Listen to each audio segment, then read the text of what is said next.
The first leg of the National League Cup final between Sligo Rovers and Shelbourne. For News 2 Sport at the Showgrounds, Gareth O'Connor reports.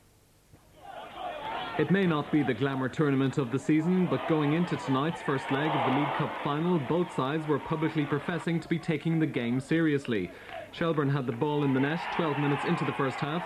Muir headed in from Pat Fenlon's free, but referee Jim O'Neill made himself very popular with the home crowd by agreeing with the linesman that it was offside.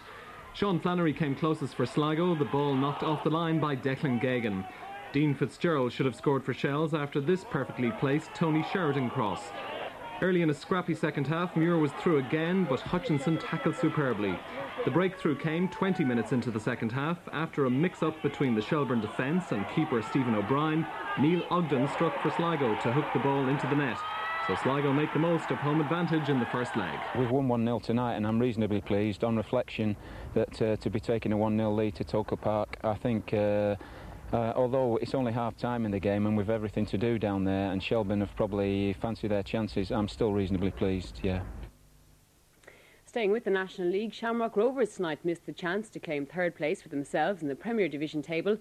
At Tulka Park, the Hoops were held to a scoreless draw by bottom of the table. Have won the National League Cup. Sligo had a 1-0 lead going into the second leg of the final at Tulka Park tonight. They held Shelbourne to a scoreless draw to take the cup. Anti-smoking groups have welcomed the first successful cup. The second leg of the final ended scoreless at Tulka Park tonight, so Sligo's 1-0 advantage from the first leg was enough to secure victory. Some of the better chances included this one by Shelbourne's Desi Baker in the first half, which produced a great save from Nicky Reids. Sligo should have added to their advantage, Pádraig Moran the man with the chance, but Alan Goff was alert in the Shells goal. So Neil Ogden's goal in the first leg at the Showgrounds was enough for Sligo Rovers to capture their first trophy since 1994 and end Shelbourne's treble ambitions. Oh, I'm thrilled to bits that we've won.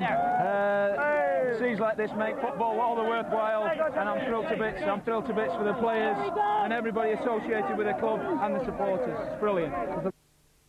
In Scotland, Rangers have gone a point clear of Hearts and Celtic at the top of the Premier Division after a 1-1 draw away to Kilmarnock tonight, but the game was overshadowed when